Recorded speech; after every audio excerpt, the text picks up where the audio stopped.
Hi, welcome to week 3 of the detox. How are you guys doing? I hope you're feeling well. I hope you're starting to get more energy. I hope that you're not detoxing as heavily. We've really focused on cleaning out the bowels, learning to let go, release the need to control or how we like to control things in our lives, just allowing things to be. How was that for you guys? Reach out and let us know. Put it in the Facebook group. As you have been clearing things out, let other people know what your journey is like and how it has helped you. As we move on to week 3, we are really going to dive into the kidneys. This can be so helpful in healing in your journey towards feeling better. The kidneys are one of the main areas that if you can really focus on cleaning these out, you will feel so much better.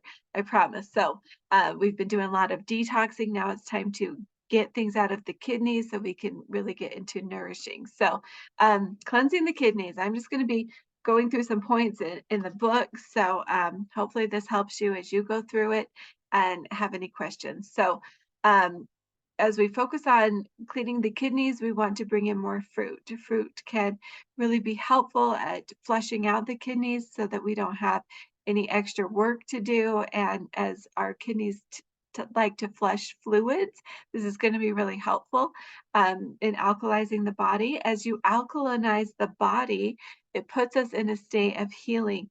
As we are acidic, that's a state of disease. And so it's going to be so helpful for you to change up the pH of your body and really start coming from a place of repair and renewal and healing. Um, our kidneys break down acids and regulate potassium electrolytes and blood sugar levels in the body.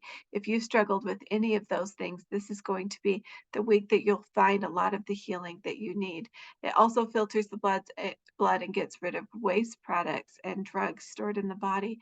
So, this is a very much deeper level than just the bowels. When the kidneys are functioning optimally, blood pressure is stable and red blood cells are being produced really well. So when we're producing red blood cells, blood is our life force energy, we're going to feel better. But kidneys are also associated with forgiveness. We'll be focusing on forgiving ourselves and forgiving others. It is not a one and done deal. I gave you some tips and ideas of how to forgive and what to focus on. Um, but it can be tricky as you really dive into forgiveness, forgiving others, but most importantly, forgiving yourself. It is important to forgive those whose energy you're holding on to as a form of like anger, hurt, resentment, or any of those other feelings. But it's not okay to feel the need that everything has to be resolved and justified. Um, there's so much I go into that with my coaching and really helping you understand and see this.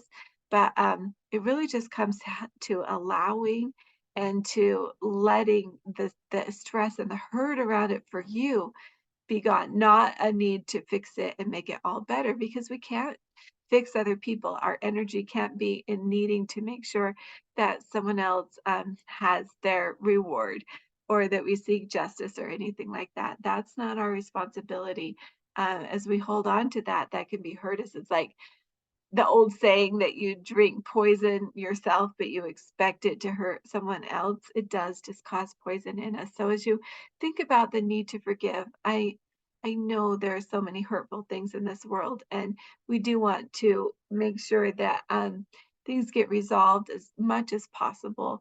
But if it's not possible, if you've done everything you can, now it's time to allow the stress and the weight of it to be released, not necessarily the situation itself. And I really dive deep into what I call Christ-based parts work as I do coaching and allowing you to work through these memories and these situations and trauma specifically. If you're not doing coaching with me, I do recommend a couple simple couple simple tricks. um, the one is each time that you feel something come up that's painful, focus on holding your heart, letting those emotions come up, and asking questions around them.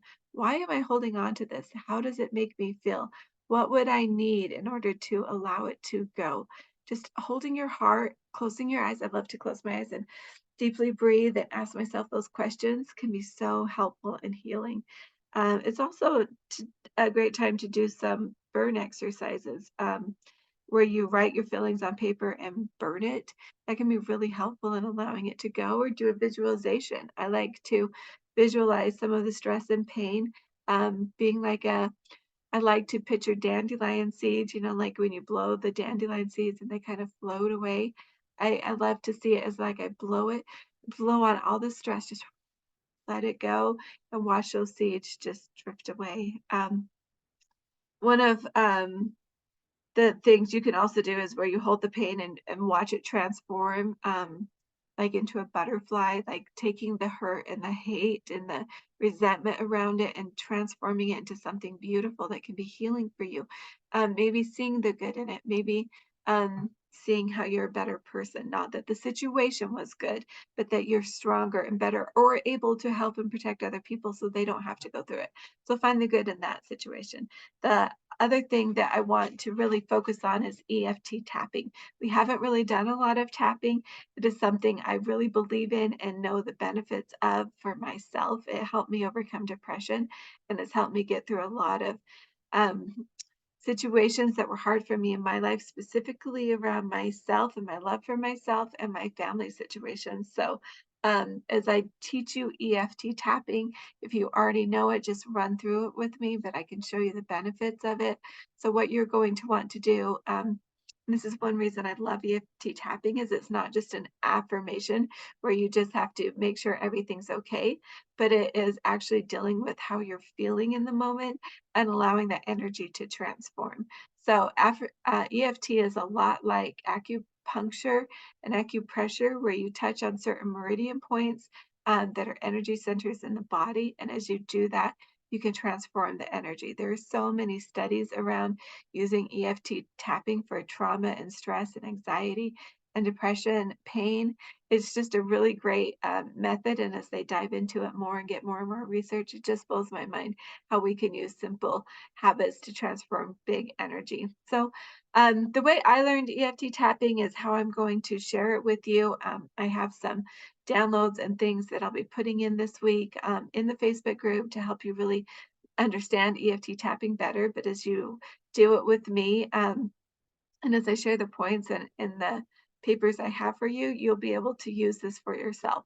There are practitioners that do EFT tapping. I do EFT tapping with people. If it's something you want to dive into more, I can really guide you through the tapping sessions and help you heal through it.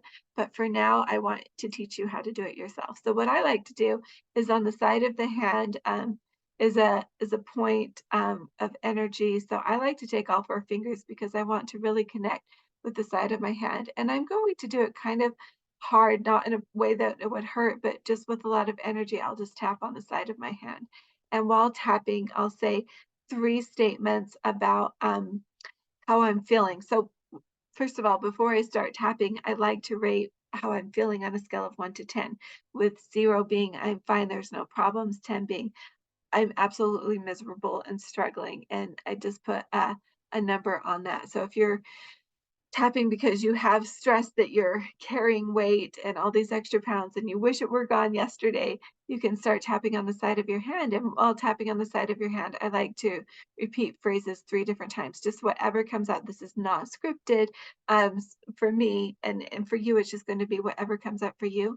You're going to tap on the side of your hand and say something like, even though I'm really struggling about carrying all this extra weight, wishing it was gone already, I can love and accept myself the way that I am right now. Even though it's really frustrating to be carrying all of these extra pounds, and I've done so many good things to help me release them, I can love and accept my body the way that it is right now. Even though it's really hard and frustrating to be carrying this extra weight when I just want it gone, I can love and accept the way that I feel right now. Can you see how it's really connecting into the energy of what you're feeling around the situation, not like affirming it away, but really getting into the energy of it? So as you tap that 3 times, just really think about that number you're feeling and what's coming up in your head, and then move on to the different meridian points. So there are meridian points. I like to use 2 fingers as I do this, and you can even use 2 hands if you have them, or you're just when I'm moving big energy, I like to do two hands, but only one hand is necessary, and I like to use the two fingers. So it's just right here on the inside of your eyebrow point. These tapping points are really interesting. Like people are stressed, they'll go like this, right? And they'll just be like, we're automatically tapping these points. Or people will be like this, or tap on their chin or different things. Like I notice people using these meridian points, and there's so many studies around this just naturally. So as you tap on these energy points, know that these are really actually something we do instinctively without even realizing it. So you tap on the side of your eye like this, just like two or three times, right at the outside of your eyebrow, on the bony part. Don't go into the fleshy part of your eye. You'll tap here a couple of times, and then same thing in the bony part underneath your eye. You will tap on that a couple of times. And then I like to pull my lip down so that I have a harder surface here and tap right under your nose a couple of times. And I pull my lip up and do it right in this crevice of your chin. Tap here, and then you have your collarbone. I like to tap just underneath it. So find your collarbone, and then I like to use three fingers when tapping on my collarbone. And then this is the funny monkey pose. You're going to lift your arm up, and it's usually like put your whole hand, and then right where your pinky is where you'll be tapping. A lot of times it's around where a woman's bra strap will be. And same thing, I like to use three fingers and just tap right there. It doesn't have to be perfect. And then you'll tap right on the crown chakra, the very tippy top of your head. So those are the tapping points. How does it look while you're tapping? So if I were to go through this with you around weight loss, we already did this side of our hand. So we gave ourselves a number, we tap three times on the side of our hand.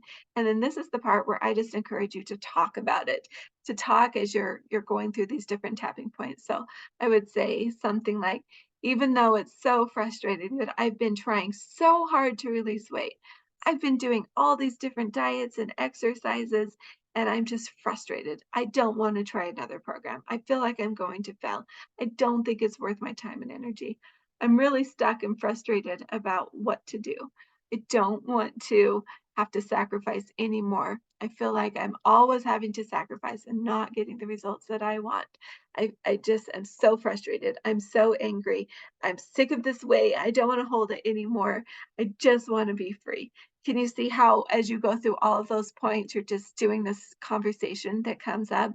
As you do that, as you're thinking about this energy, as you gave yourself a number, let's say it was 7, as you started, it can be so frustrating and heavy just thinking of all the weight of all the things you have to do and the weight loss and feeling anger as you go through that. As you really dive into experiences, different things will pop up, your energy will shift.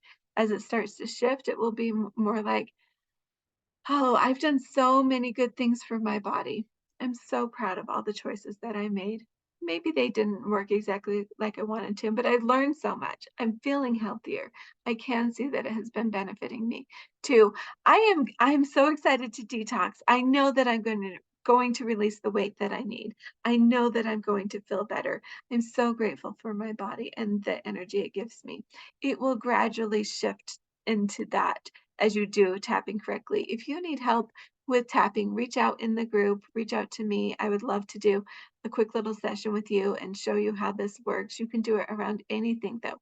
It can be around a migraine. So as you're going through this and you're getting headaches, say, I just feel so miserable. This hurts so much. And remember, migraines as you're tapping can be hurtful. So if you only want to tap on one point, I like to use my collarbone.